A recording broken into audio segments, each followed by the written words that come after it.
Hello viewers, ধন্যবাদ আপনারা আমাদের সাথে আছেন। আমরা আপনাদেরকে মাইক্রোসফট এক্সেল সম্পর্কে একটি টিউটোরিয়াল উপহার দেওয়ার জন্য চেষ্টা করতেছি। প্রথমত এটি আমরা বেসিক হিসেবেই হাতে নিয়েছি, কিন্তু পর্যায়ক্রমে আমরা এক্সেল এই প্রোগ্রামটা অ্যাডভান্স লেভেলে আপনাদের প্রশিক্ষণ দেওয়ার চেষ্টা করব।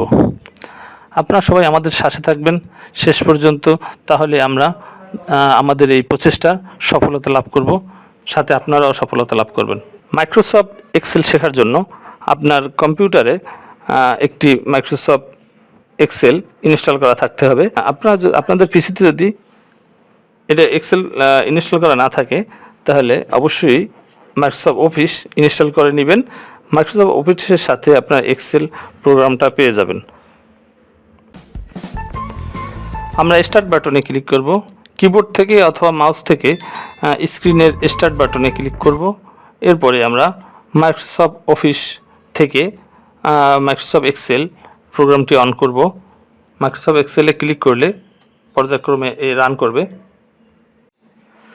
একজন বিগিনার হিসেবে এক্সেলের প্রথম কাজই হবে আমরা যে কাজটা করব এটাকে সেভ করা, অর্থাৎ পরবর্তীতে যত কাজটা পাওয়া যায়, এ কারণে আমরা এটা সংরক্ষণ করব। তো সংরক্ষণ করার জন্য আমরা ফাইলে যাব।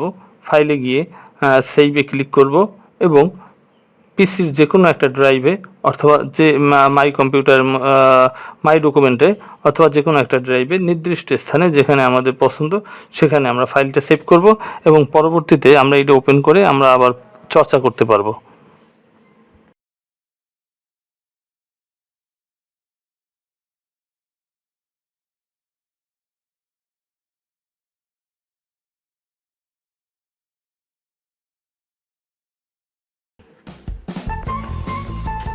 এক্সেলটি ওপেন করার পরে আমরা এখানে পাচ্ছি file, insert, page layout, formulas, data, review, view এবং প্রত্যেকটা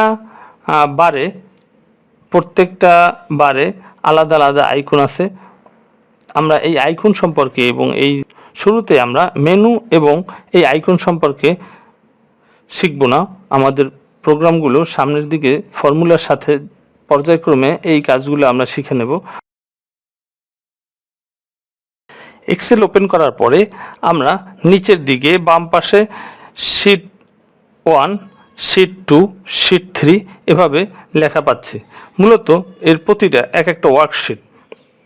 আমরা চাইলে এখানে ওয়ার্কশিট বাড়িয়ে নিতে পারি। এখানে নিউ ওয়ার্কশিট আছে এবং চাইলে এগুলা ডিলিট করে কমিয়েও নিতে পারি।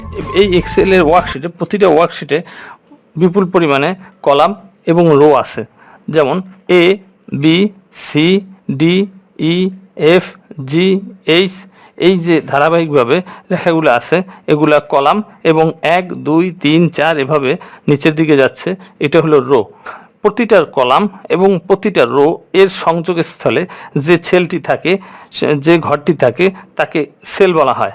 যেমন D6, ডি এবং 6-এর সমন্বয়ে যে সেলটি আছে সেই সেলটির আলাদা আলাদা নাম আছে। প্রত্যেকটা সেলের একটা আলাদা নাম আছে এবং ডি এবং 6, ডি কলাম ডি এবং রো 6 এর সমন্বয়ে যে সেলটা তৈরি হয়েছে সেই সেলটার নাম হলো D6। অর্থাৎ প্রত্যেকটা কলাম এবং রোর অ্যাড্রেস অনুযায়ী সেলের অ্যাড্রেস নির্ধারিত হয়। এই যে সেলটা আছে আমার সামনে, এই সেলটার অ্যাড্রেস হলো L12। আবার এই সেলটার নাম হলো C6, এইটার নাম হলো L20। এরপরে আমরা সরাসরি ফর্মুলায় চলে যাব, অর্থাৎ ফর্মুলা শুরু করার জন্য। তো ফর্মুলা শুরু করার জন্য আমরা প্রথমেই একটি টেবিল তৈরি করে নিয়েছি, সেখানে কিছু ডাটা আমরা এন্ট্রি করে রাখছি। যখন আপনাদের সুবিধার্থে এই ভিডিওটা পুশ করে তারপরে এই সেম একটি টেবিল তৈরি করে নেবেন, অথবা অন্য কোনো তথ্য ইনপুট করতে পারেন।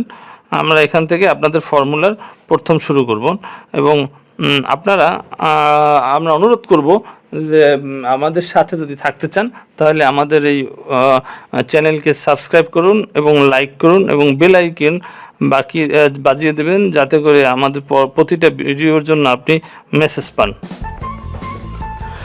প্রথমে আমরা যোগ করতে হয় কিভাবে সেটা দেখব।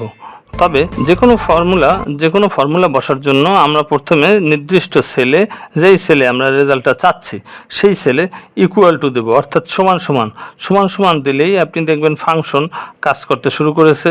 সেই ক্ষেত্রে আমরা ফাংশনে কাজ করব সমান সমান সেল নাম্বার, একটা সেল নাম্বার দিব, একটা সেল নাম্বার প্লাস দ্বিতীয় সেল নাম্বার প্লাস তৃতীয় সেল নাম্বার, এভাবে আমরা যোগ করব।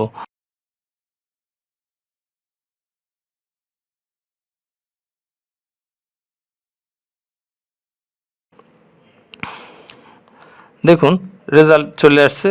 এরপরে আমরা এই যোগ অন্যভাবেও করা যায়, যেমন সমান সমান SUM ব্র্যাকেট H7 তাহলে আমার টোটাল সেল ওই লাইনটা পুরোপুরি যোগ হয়ে গেছে। দেখেন দুইটা রেজাল্টই একই আছে।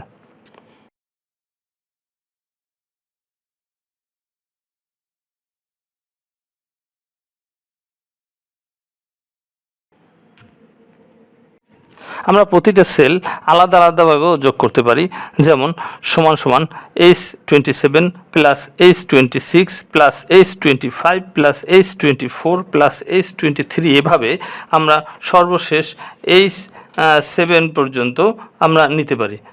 H7 পর্যন্ত নিয়ে প্রতিটা সেল আমরা এভাবে নিয়ে যোগ করতে পারি। কিন্তু সমস্যা হলো এইভাবে যদি যোগ করা হয় সেক্ষেত্রে অনেক সময় ভুল হতে পারে, কোনো একটা সেল ভুলবশত বাদ পড়তে পারে।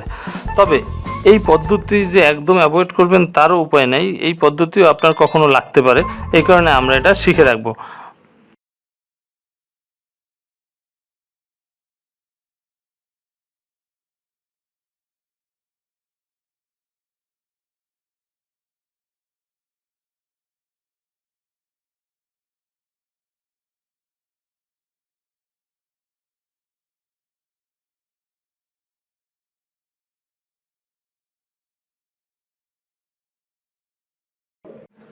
তবে আমরা যদি ফর্মুলা ইউজ করি তাহলে এটা খুব দ্রুত সময় হবে, যেমন SUM bracket H7 is to H27, অর্থাৎ H7 থেকে H27 পর্যন্ত টোটাল সেলগুলো যা আছে সব একবারে যোগ করে নেব।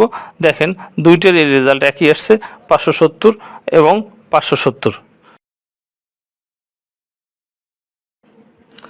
আমরা যোগ দেখলাম, এরপরে আমরা বিয়োগ দেখব। বিয়োগের ক্ষেত্রে H7 মাইনাস I7, আমরা দেখুন আমাদের রেজাল্ট আসছে 20। অন্যভাবে যদি করতাম, অর্থাৎ I7 বিয়োগ H7, তাহলে রেজাল্ট আসতো -20। অর্থাৎ যেহেতু প্রথম সংখ্যাটা ছোট এবং দ্বিতীয় সংখ্যাটা বড়, তাই সে মাইনাস সাইন প্রকাশ করেছে। আমরা যোগ এবং বিয়োগ দুইটাই দেখলাম, এবং সেক্ষেত্রে আমরা সূত্র অনুযায়ী সাম ব্যবহার করব। SUM H7 minus I7, result একই আসবে।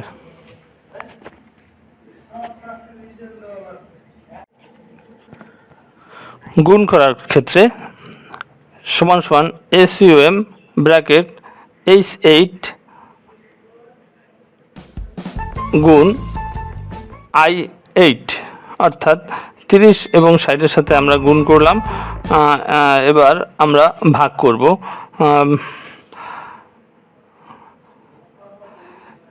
SUM ব্র্যাকেট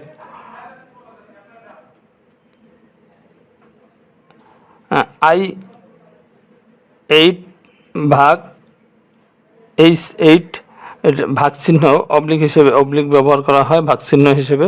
দেখুন আমরা ভাগ দিয়েছি, এখানে রেজাল্ট আসছে 2। এভাবে ভাগ চিহ্ন এভাবে করতে হবে। আমরা মূলত আপনাকে যোগ বিয়োগ গুণ ভাগ সবই দেখালাম। আপনার ফরওয়ার্ড রিওয়ার্ড করে বিষয়টা বারবার দেখে বিষয়টা শেখার চেষ্টা করুন। আমাদের সাথে থাকুন এবং আমাদেরকে উৎসাহিত করুন। আমাদের ভিডিওটা যদি ভালো লাগে তাহলে লাইক দিন, শেয়ার করুন এবং সাবস্ক্রাইব করুন। আপনাদের লাইক, শেয়ার এবং সাবস্ক্রাইব আমাদের কাজকে সামনের দিকে এগিয়ে নিতে উৎসাহিত করবে। তবে আপনারা কোথাও না জানলে, কোথাও বুঝতে সমস্যা হলে আপনারা সরাসরি আমাদের কমেন্টস করুন। কমেন্টে আপনাদের লেখাগুলো আমরা প্রতিদিন আপডেট দেওয়ার চেষ্টা করব। আপনি বাসায় বসে কাজটা জানি সহজে করতে পারেন, তার জন্য আমরা চেষ্টা করব। ধন্যবাদ।